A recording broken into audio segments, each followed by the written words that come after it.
Cześć, jestem Piotrek z ekipy Return Help, a w dzisiejszym filmie pokażę Wam, jak zainstalować program CodeBlocks oraz utworzyć w nim swój pierwszy program w języku C++. Więc bez zbędnego przedłużania zapraszam Was do oglądania. Pierwszą rzeczą, jaką musimy wykonać, to uruchomienie swojej przeglądarki i wyszukanie w niej frazy CodeBlocks. Następnie przechodzimy w pierwszy link. Po załadowaniu strony przechodzimy do zakładki Downloads, a następnie klikamy tutaj. Otwiera nam się strona z wieloma plikami do pobrania. Teraz bardzo ważne jest, abyśmy pobrali konkretnie ten plik, 4 od góry. Uruchamia nam się strona i plik zaczyna nam się pobierać.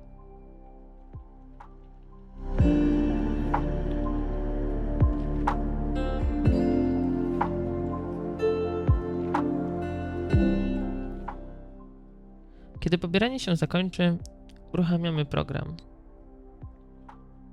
Klikamy Next, akceptujemy regulamin, ponownie Next, wybieramy miejsce zapisu oraz przechodzimy dalej i czekamy.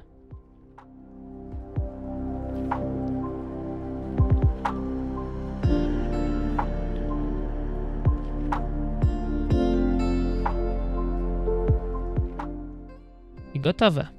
Program CodeBlocks właśnie został pobrany.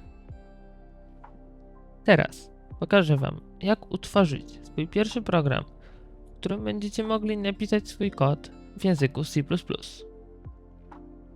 Uruchamiamy CodeBlocksa.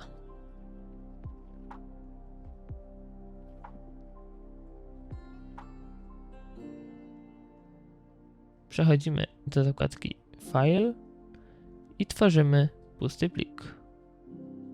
Następnie ponownie otwieramy tą zakładkę i wybieramy Save File As. Nazywamy plik dowolnie oraz dodajemy rozszerzenie CPP. Właśnie dzięki temu rozszerzeniu nasz program będzie przystosowany do języka C++. I w ten właśnie sposób nasz program jest gotowy. Zostało jedynie napisać kod. Jeśli dopiero zaczynacie swoją przygodę z programowaniem, zapraszam do skorzystania z naszej biblioteki algorytmów dostępnej na stronie returnhelp.pl, gdzie nauczycie się podstaw języka C++. Po napisaniu swojego kodu pora go skompilować oraz uruchomić. Możecie to zrobić klikając tą ikonkę. Ewentualnie możecie go osobno skompilować za pomocą tej zębatki i uruchomić go przyciskiem Run. I to wszystko. Zachęcam do zostawienia łapki w górę, jeśli ten krótki poradnik Ci się spodobał, oraz polecam zasubskrybować ten kanał po więcej takich filmów. Do zobaczenia.